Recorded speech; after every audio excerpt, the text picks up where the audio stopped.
We now move to questions to the Minister for Infrastructure. Mr McCrossan is in his place. I call Orlia Flynn.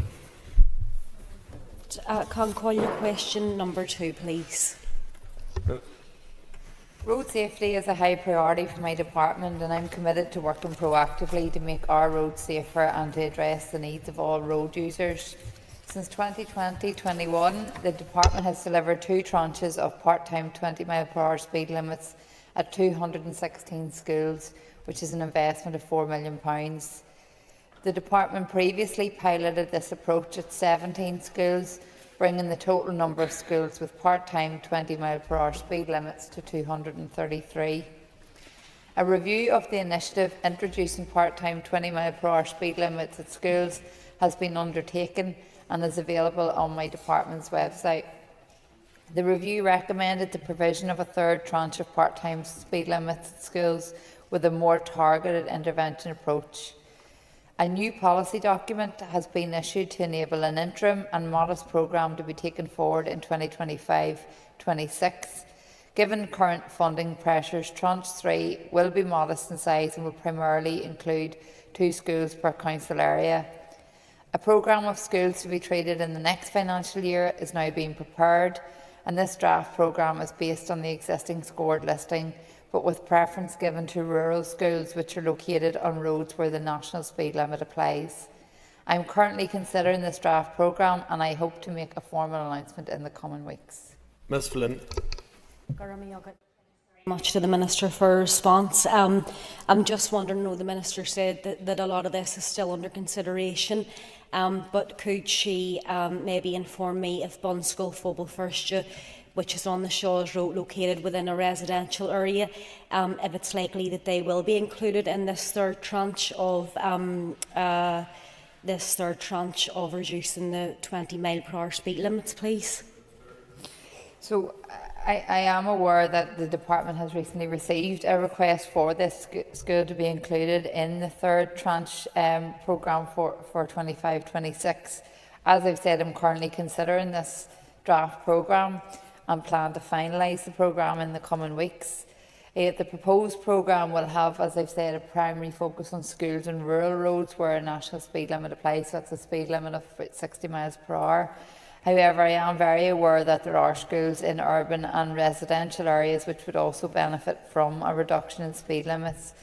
I have therefore asked officials to prepare a paper on the use of permanent 20-mile-per-hour speed limits, particularly near schools in predominantly residential areas and places such as town centres where there is a higher number of those walking, wheeling and cycling, and we have been looking at other jurisdictions where this is already in place and the success of that, and it has been shown to work and really improve road safety. So hope to be able to make further announcements on that in the time ahead.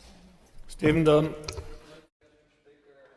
I would like to welcome the confirmation that it will be progressed, and I would encourage the quick, swift rollout of that. Could the Minister provide an update just on exact timings of when these new signs will be in place? And would the Minister agree with me that the poor maintenance from your department can also compromise road safety in terms of signage, yellow lines, school lines outside schools faded, for example, that also can compromise road safety around our schools? I thank the member for his question. I suppose to say, just in terms of timelines around when this will be introduced, as I've said, I'm currently finalising that draft programme of which schools will be included in the next tranche, and hope to be in a position to make a formal announcement very soon.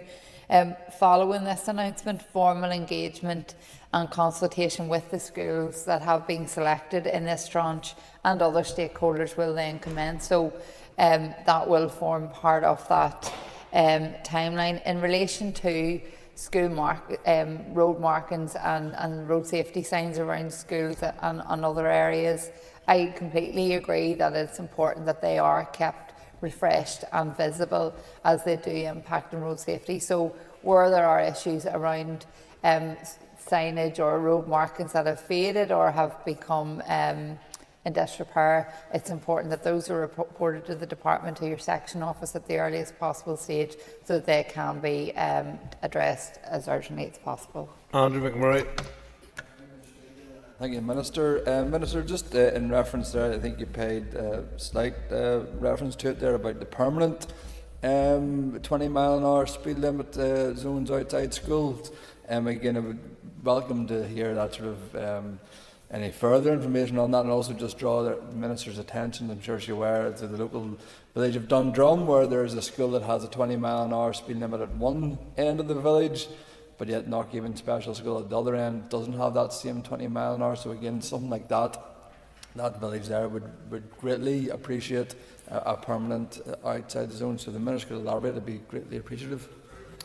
Yeah, I thank the member for raising this, and I suppose in my previous position, just as a constituency MLA and not in my role as Minister, it's something I've lobbied for myself for a long time, from coming into the Assembly in 2020. My own child's school has a 60-mile-per-hour zone outside it. So I'm acutely aware just of how dangerous this is and the impact that can have. And I think this is something that we should see outside all schools, because it is about, and we've started the previous motion ahead of question time today, we have to ensure that we're mitigating in every possible way against the risks that present on our roads every single day, and particularly around our school children who want to get to and from school safely. So I had asked from coming into the department, and I know my predecessor had already started work on this, looking at how we can make those permanent and rolling it out, that so that we're not having to pick one school over another. I suppose to date, it would be good to see that rolled out further as quickly as possible.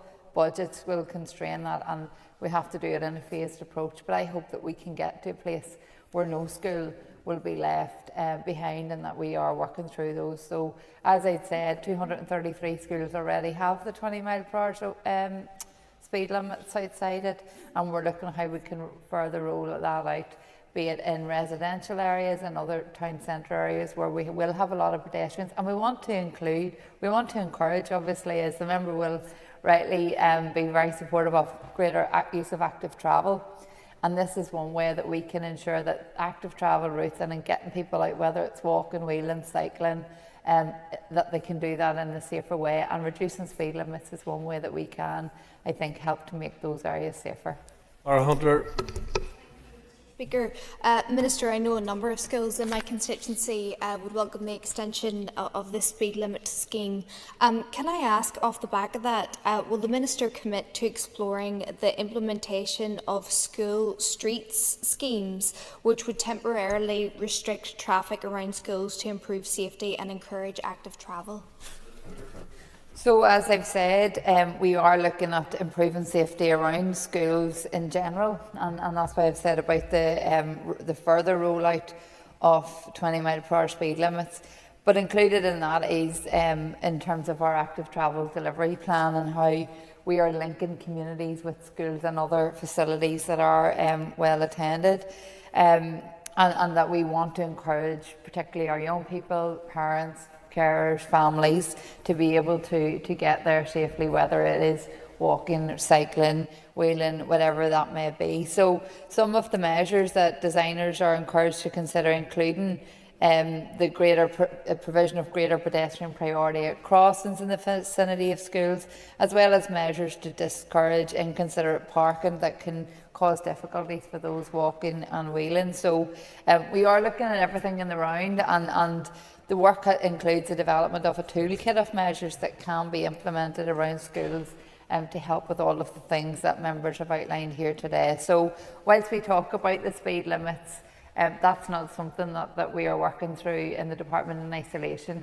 There's lots of other things that are part of that bigger delivery plan that we are working on right across the board. So that's within our urban centres and rural areas, to try and encourage people to get out of cars, but to give them the safe option to do so. Declan Kearney. Minister. I am pleased to advise that it is my intention to publish the new transport strategy to 2035 for public consultation in the coming weeks. In the past month, my officials provided a briefing to the Assembly's Infrastructure Committee in advance of finalising the text of the document. The drafting of text is now completed and officials are undertaking the final tasks needed for the public consultation. Importantly, this includes measures to ensure the document is accessible for a wide audience, including those that use e-readers or other assistive technologies. My officials engaged with the Inclusive Mobility and Transport Advisory Committee, also known as IMTAC, to help to ensure the requirements of those with special mobility needs are reflected in the wording of the strategy. It's now equally important that we ensure the document itself is inclusive. Transport is fundamental to the growth and development of our society, influencing how we live, work and connect. A modern, efficient and sustainable transport system is essential for our future prosperity. This transport strategy is the beginning of a bold and necessary journey to ensure that our transportation system meets the demands of tomorrow while reflecting the values and priorities of our community today. I recognise that transport is not just about infrastructure, it's about the people who rely on it daily, and my commitment is to build a system that's safe, efficient and inclusive, ensuring that everyone, regardless of their location, their income or their ability, can access the opportunities they need to thrive.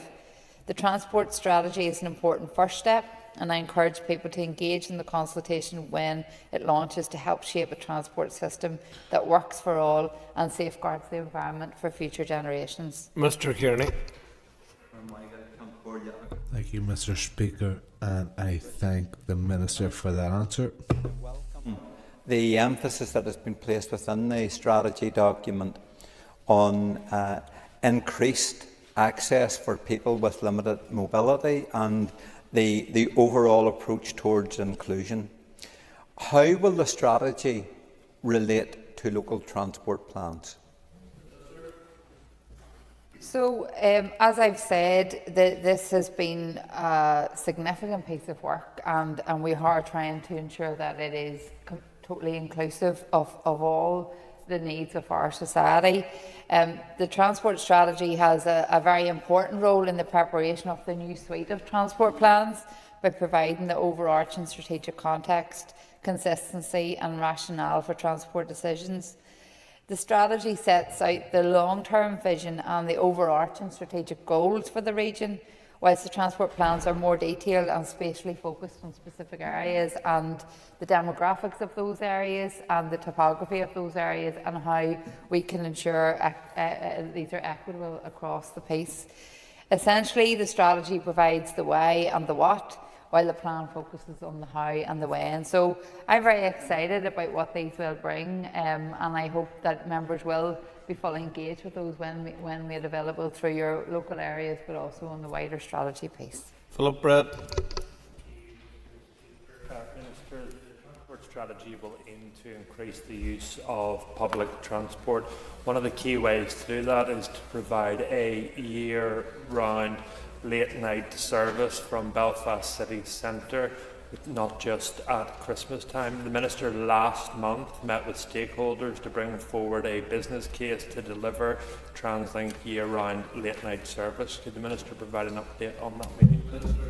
So, as the member may be aware, following the debate on the Hill Street pedestrianisation, I had a brief engagement with himself and some of the stakeholders from the city centre.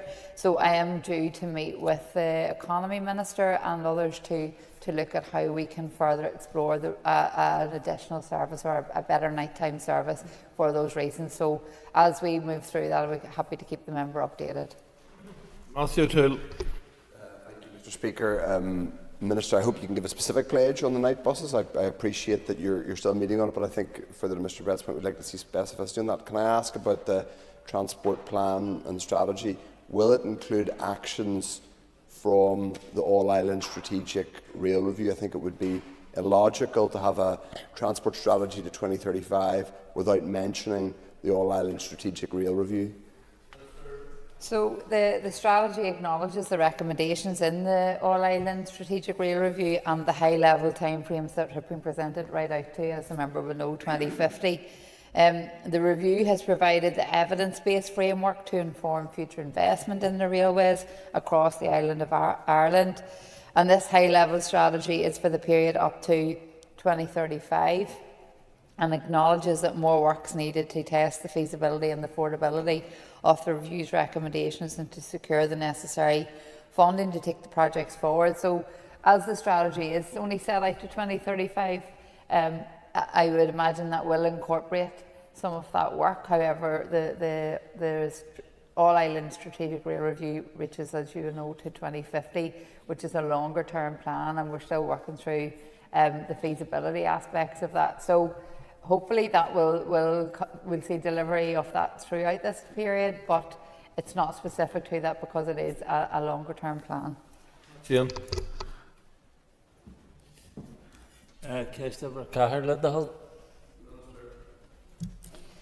Following the introduction of the first residence parking scheme in the north on Rugby Road and College Park Avenue in Belfast, my department completed a review of the scheme and our wider approach to residence parking. Whilst the review found that the scheme introduced in Rugby Road has been generally well received amongst the residents of the area, it highlighted how other such schemes have been difficult to implement. Challenges to progressing these schemes have included the resource-intensive nature of continuous redesigns of potential schemes, as well as the inability to secure the appropriate level of consensus of local residents for a scheme to be implemented, a fundamental premise of the residence parking policy.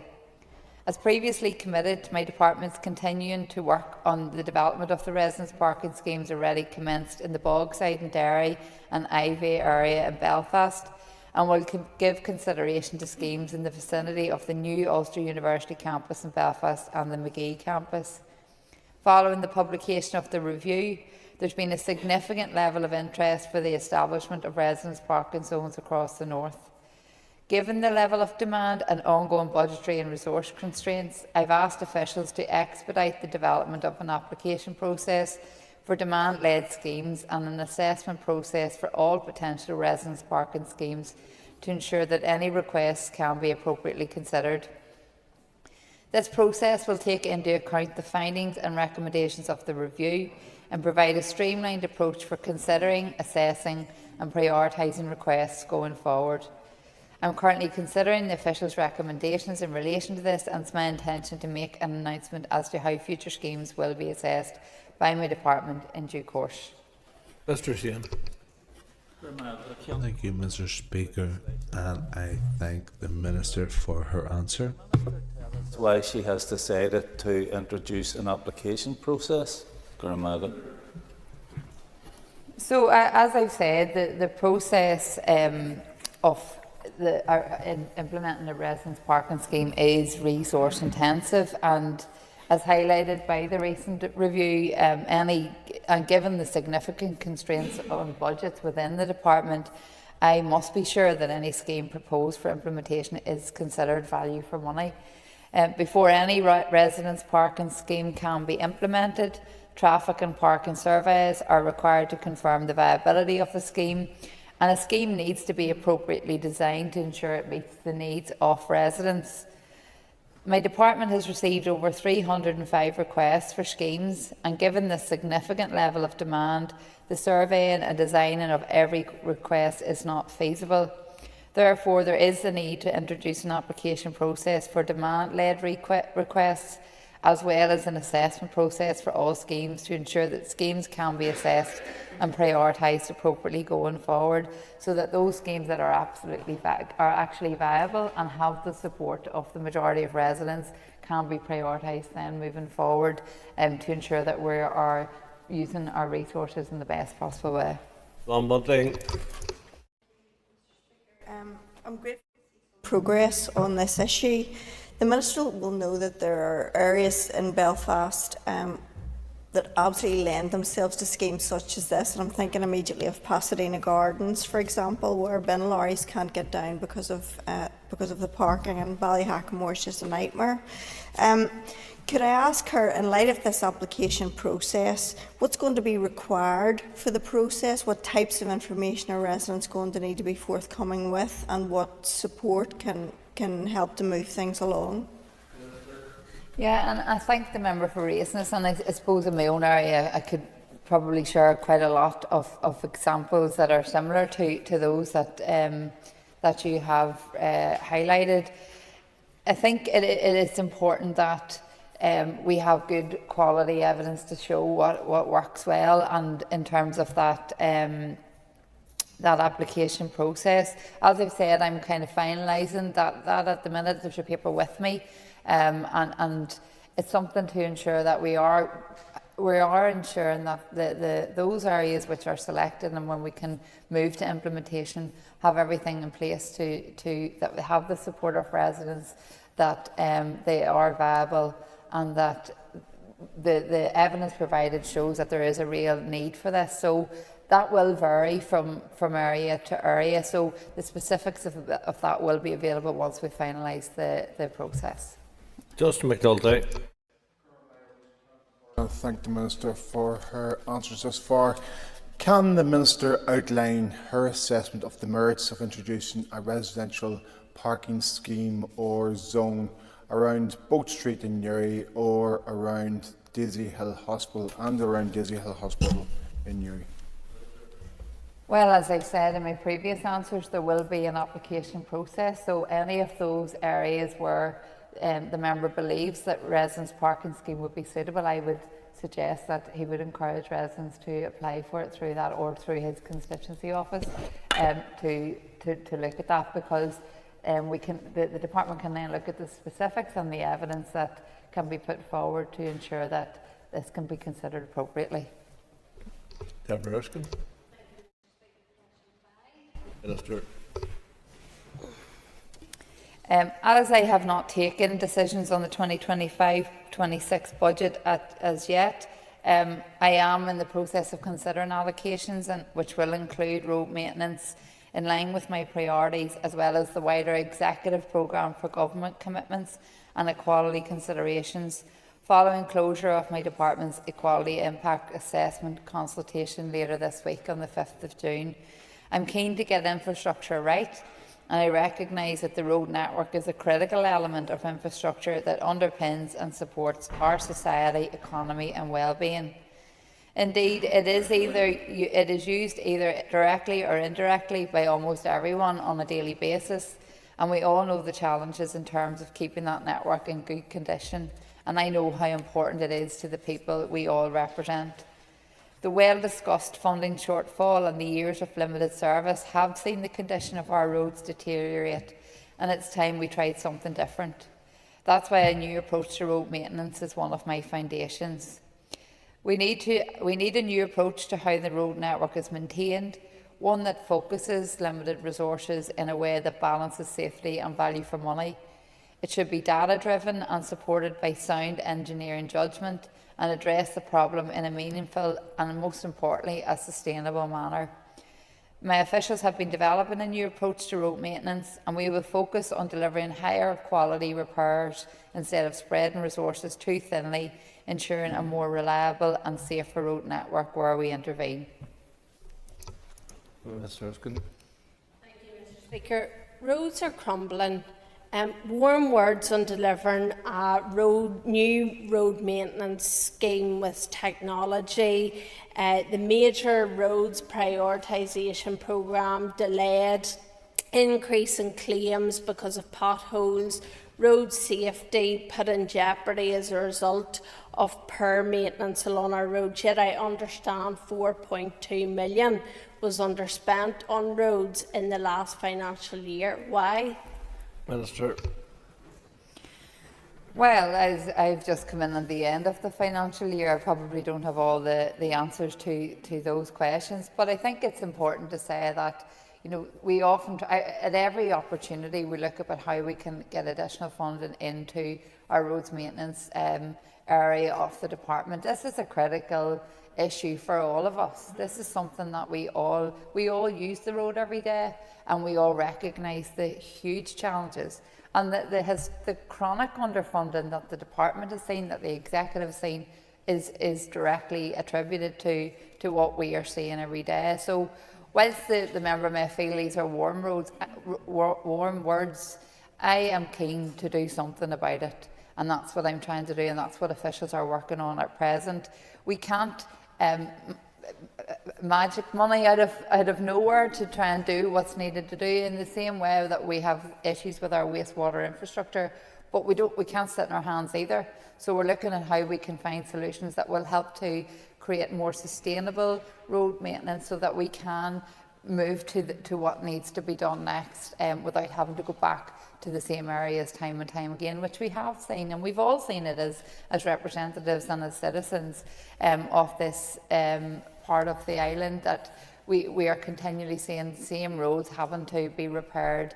And is that cost effective? That's what we're looking at. How can we do it, make sure that it is better value for money, that it is more sustainable, that our roads are in a better condition for longer, until such times that we have a bigger budget, which would be ideal for us all. And I'm sure the members' colleagues in the executive would also like to see more money to be able to do what they want to do and what we need to do for all of our public services. Boyle. Thank the Minister for answering so far, but can the Minister provide some detail on the proposed road maintenance strategy? Yeah, so as I've said, officials are working on a new approach to road maintenance, which will focus on delivering those higher quality repairs instead of trying to spread resources too thinly, which I think will contribute to a more reliable and safer road network where we do intervene. The use of modern technology, as I previously alluded to, will help to direct our investments where they're needed most, ensuring smarter maintenance decisions, and hopefully will future-proof our roads to meet the changing needs of our society, including, as we've talked about earlier, active travel, also reducing the carbon footprint of our operations, and ensuring that the network is resilient after adverse weather events, which we are seeing more and more frequently, and which have a massive impact on the quality of our roads and the structure of our roads. So I look forward to ongoing engagement with everybody in relation to this. As the new strategy is being developed, I think it's important that everyone engages with that as we move forward. And this will be the first time, I think, that something like this has been done. It's not going to be the answer to all our problems, but I hope that certainly it can put us in a better position and see a marked improvement in our roads. Anne Armstrong. Thank you for your responses. Minister, can you give an assurance today that funding allocations for road maintenance are fair across Northern Ireland, given that in this current mandate, in one project in Belfast, 2 miles, the spending was 4 million, compared to 1.5 million on a 30-mile stretch in my local constituency of Fermanagh and South Tyrone? Minister. So this is a question that comes up quite a lot, and as I've said earlier on, as a constituency MLA, it's one I have also asked, and I think it's fair to say that allocations in terms of funding are done in the most equitable way across the north, across all the divisions of DFI roads. There is a very complex methodology of how that is allocated, but it is primarily based on need. So whilst there may be different schemes, and those are worked out by the divisions, the funding stats for each of the divisions are accessible through the department and have been in written questions, and I'm sure the member is aware of those. But how that is then allocated within those divisions are decisions that are taken by the staff in those areas who are best placed to know the needs that are greatest in those areas. So happy for the member, if there's specifics to ask in relation to that, and we can follow up with the relevant section offices and the divisions. But I think it's fair to say that we could make comparisons without understanding the mechanics of all of these things and what what quantifies as greater need in some areas. But I know it is a very complex methodology, as I've asked these questions myself, and sometimes it maybe doesn't look at that, look at the face of it. Mr. Dixon. As I've previously met with the member in relation to this issue, and he will know that my department has legislative responsibility to maintain roads and footpaths to an appropriate standard, ensuring the safety of all road users, including pedestrians and cyclists. And this is managed through the provision of infrastructure which is designed and installed to current safety standards. Substandard railings along the Shore Road, Newton Abbey, were identified for replacement due to their poor state of repair. The railings were adjacent to a combined footway cycleway, and the replacement railings were required to be increased in height to 1.5 metres in order to meet the minimum safety standards. My department was not required to consult with the public with regard to the routine parapet upgrade works at this location. However, my officials did consult with Antrim and Newton Abbey Borough Council with regard to the design of the new railings at this location and provided 2 options for consideration. Due to the additional cost associated with the bespoke design option, Council confirmed they were content to proceed with the standard railing option in August 2024. My department further highlighted the proposed scheme as planned works in their annual report to Council in November 2024. Mr. Dixon. For your answer so far, and indeed, Minister, thank you very much for meeting me on this issue. And as you know, we had the opportunity to express local concerns. You undertook to re-examine this unnecessarily overly engineered barrier, and in particular the chicken wire covering it, not only blocking the view but indeed causing further health and safety issues as a result of the wire on the fence. So will you be soon in a position to respond to the specific issues which I raised with you, and will it be possible to have that unsightly chicken wire which blocks the view of Belfast Lough for residents, commuters and for cyclists? Thank you. Thank the member for raising this, and indeed in response to the issues which he did raise, and I think it's fair to say he documented and showed me very clearly the key issues that he and his constituents have been concerned about.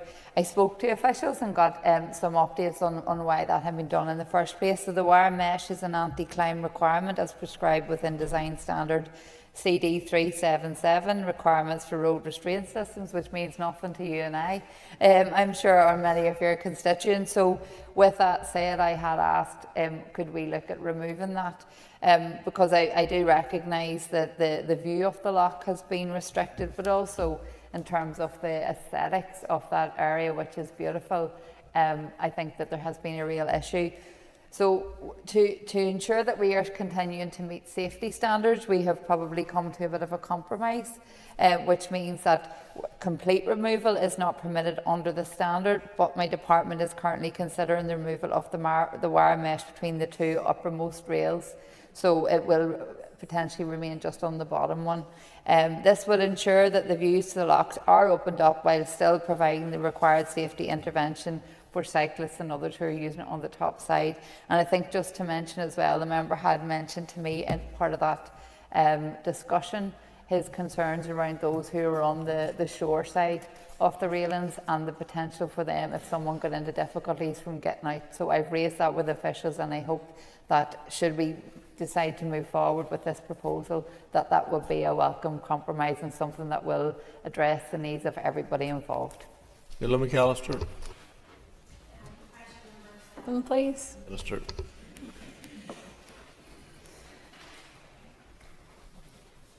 Since the Belfast Cycling Network Delivery Plan was published just over 3 years ago, significant progress has been made on many of the short-term schemes within the plan. A scheme on Lagmore Avenue is currently in construction, and West Belfast Greenway Phase 1A is programmed to commence in early autumn. Work is also ongoing on the upgrade of existing pedestrian and cycling facilities on Stranmillis Embankment, and this work will include a new pedestrian crossing to improve the facilities for to improve the linkage between the embankment, Queen's PEC and Botanic Gardens. Environmentally friendly street lighting has been installed on the urban section of the Comber Greenway, and Belfast City Council have led delivery on sections of Fourth Meadow Greenway and Lagan Gateway. Design work is substantially complete on a further 4 schemes. These are currently at various stages of the statutory process required to legislate cycle routes before construction can commence. Design is ongoing or due to commence on a further 8 schemes, and officials are working to bring a number of these forward for public engagement later this year. Prioritisation of future schemes within the Belfast cycling network is also being considered by my officials, taking into account the emerging Eastern Transport Plan, which I spoke about earlier, and other significant changes that have occurred in Belfast in recent years, not least the relocation of Ulster University and the increased numbers of students we now see living in the city centre. Moving on to topical questions. Mark Durgan.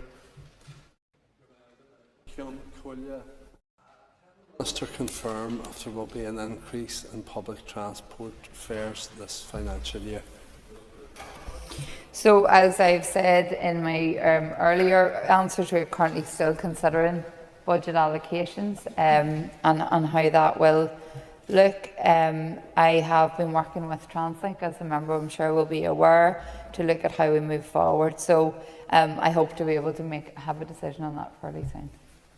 Mr. Durkin. Thank you, Minister, for that answer. Minister, your party colleague, Dr. Keith Archibald, when Finance Minister, stated that fare hikes were earmarked as a means of getting more income into executive coffers this year. Would the Minister agree that, given the need to make public transport more attractive, i.e. more convenient and more affordable, this is the wrong direction of travel? Well, there's lots of things we could look at and say that they will bring income into the executive budget. That doesn't mean that we're going to do it. And we have to look at everything in the round. And I think that the Finance Minister doesn't make those decisions. So to say that doesn't mean that that is the direction of travel. However, I do recognise that part of the role that I have and part of the work that I'm doing, which is a priority for the department, is about encouraging people onto public transport. And it is something that I am very cognizant of when looking at any decisions to increase any fares. So with that said, as I've said, I will be making a decision this very soon. But I am cognizant of all of the things that we are trying to do and what would potentially go against that. David Honeyford. Mr. Speaker, staying on public transport, and I look forward to the Knockmore rail line feasibility study in the next couple of weeks. But another issue in Lagan Valley for myself for the upgrade is Moira Park and Ride, and we're seeing a delay in delivery there. Can the Minister give us an update on the delivery of Moira Park and Ride and the reason for that delay? I thank the member for this question. As he will know, in October 2024, my department issued a letter of offer for £6.6 million to TransLink to provide 466 new car parking spaces with safe and convenient links to the Moira train station. The project will also deliver 23 new disabled parking spaces along with secure cycle parking, CCTV and lighting. Combined with the 89 currently at the station, this will make a total of 578 parking spaces. Work will commence on site later this month and is expected to be completed in full by September next year. So in terms of the delays, I'm not aware of the detail on that, but happy to come back to the member with that, because I know that it's due to start now in the coming weeks, so that's hopefully a good news story. Mr. Honeyford. Thank the Minister for that. That is really, really good news that's starting. But DFI roads have failed to address the issue and the urgent need of upgrading the junction on the A26 as you turn in towards the station, and also street lighting from the station towards the village. Will the Minister ensure, as part of that scheme, that the upgrade of Moira Station will include both those, that the street lighting for those walking to the station is included, and as a safety upgrade on the main A26 Nuts Corner to Moira Road? Thanks. Minister. Okay, so I'm not aware of that being part of the development. What I can do is speak to officials on that to see if there's any plans that are part of that kind of broader piece of work, and we're happy to come back to the member in relation to that, because I do recognise we obviously are trying to attract more people to use the park and ride and then subsequently use the public transport in that area. So if that is going to look like an increase in traffic volumes in that area, then this is certainly something we should be considering. Orley Flynn. Mr. Speaker, can I ask the Minister for an update on the suicide prevention measures at the Divis and Clifton Street areas in Belfast, please? Mr. Thank the member for this important question. I fully appreciate the significance of the provision of these measures to the Divis and Clifton Street bridges over the West Link. I can confirm that my officials have been finalising the detailed design, contract documents and business case for this scheme at an estimated investment of £1.8 million. It is a significant investment, and as everyone is aware, budgets in this current year are once again overstretched.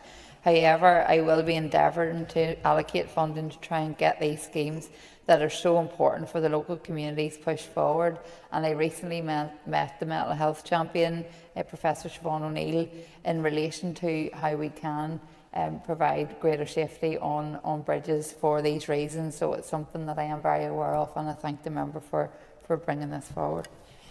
Ms Flynn.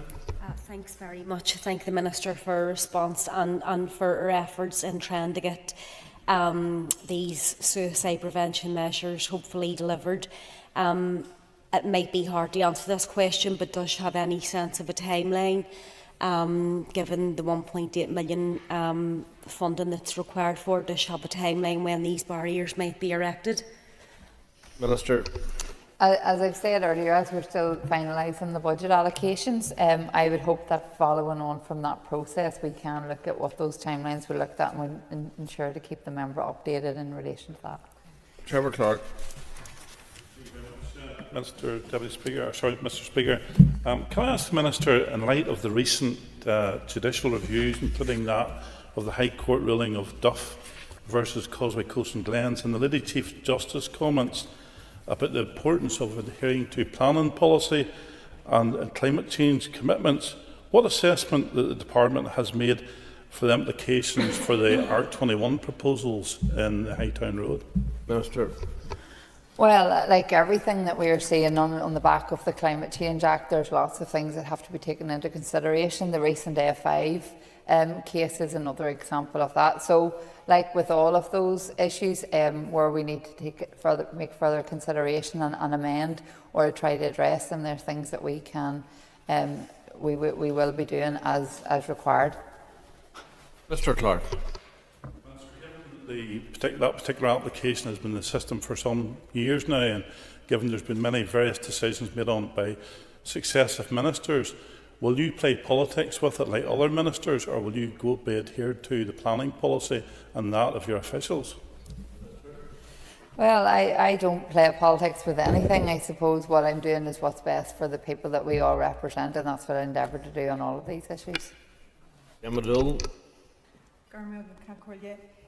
Minister, can I have an update on the introduction of the Water, Flooding and Sustainable Urban Drainage Bill? Yes, so the drafting of the Water, Sustainable Drainage and Flood Management Bill is complete. I tabled the bill for discussion at the Executive meeting of the 29th of May. Some debate took place over certain aspects of the bill, but I hope to secure Executive approval for its introduction at the next meeting on the 5th of June.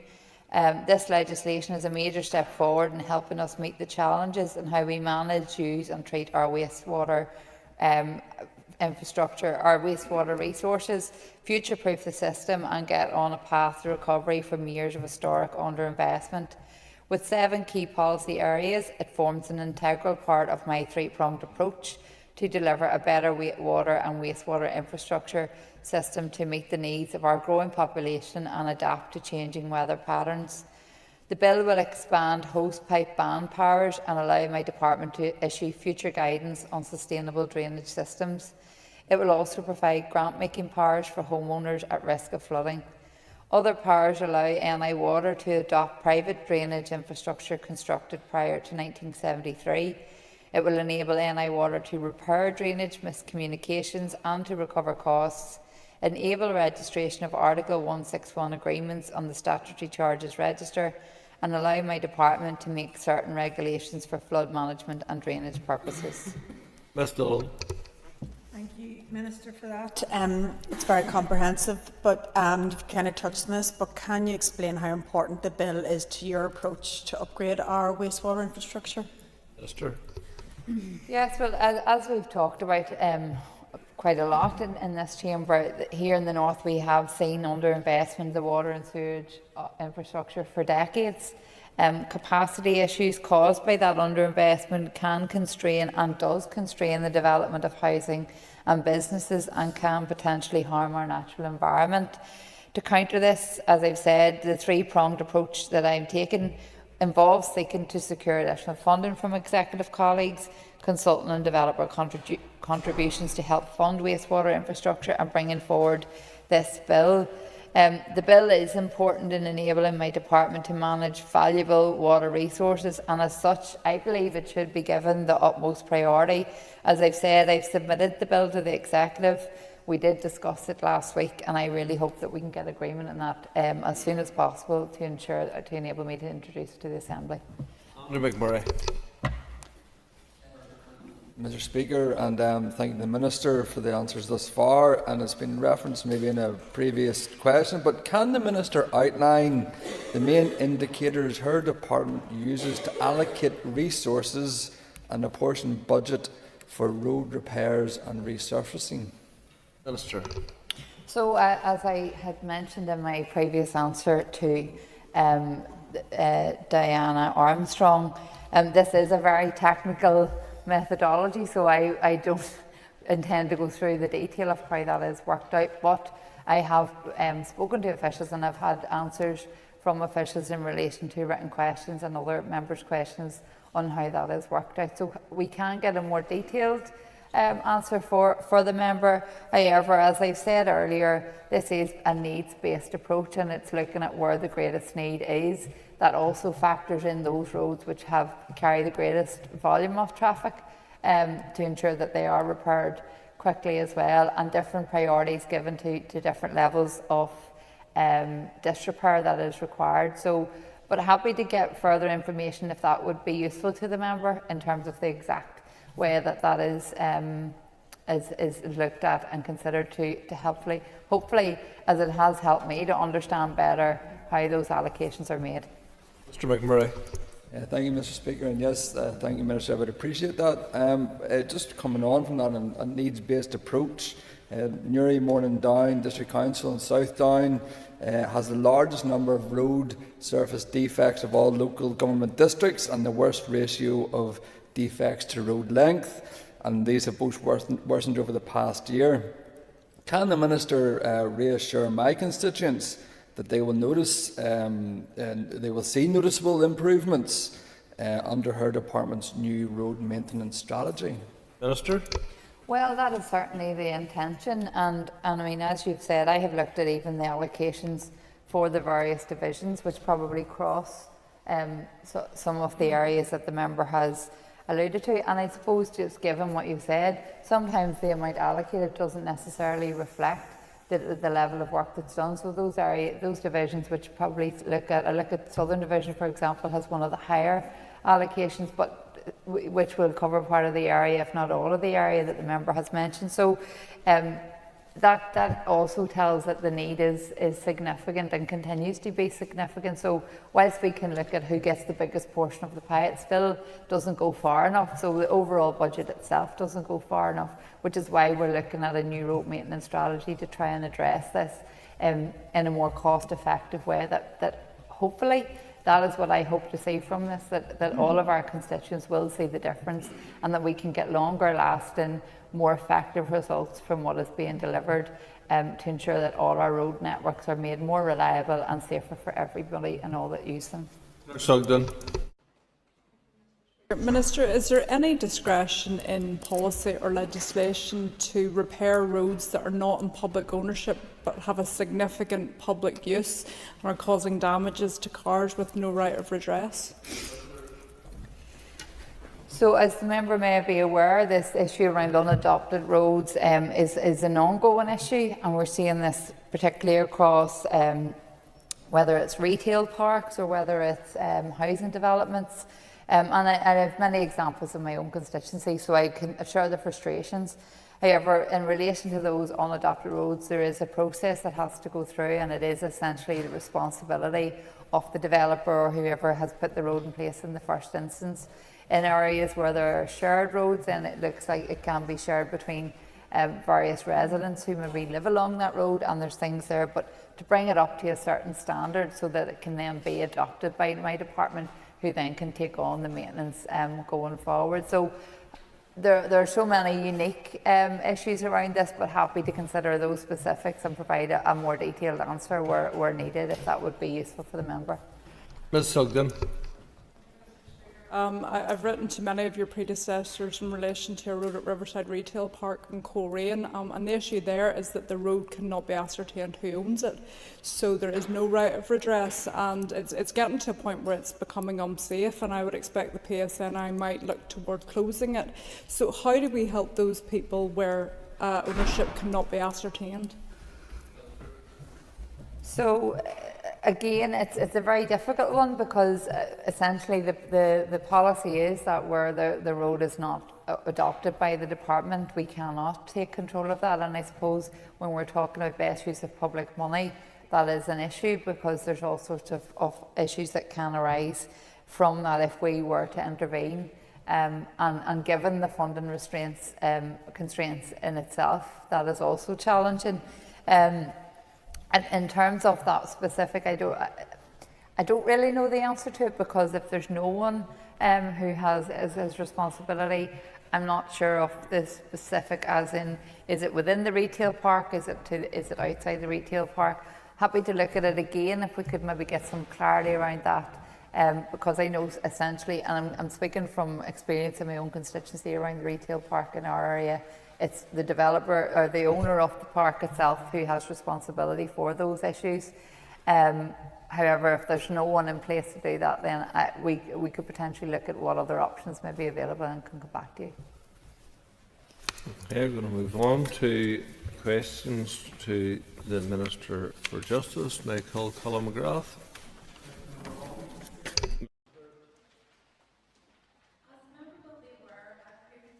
My concerns about the Northern Ireland Troubles Legacy and Reconciliation Act 2023, which marked a significant departure from the Stormont House Agreement, blocked access to justice for many people and caused distress and anxiety for many.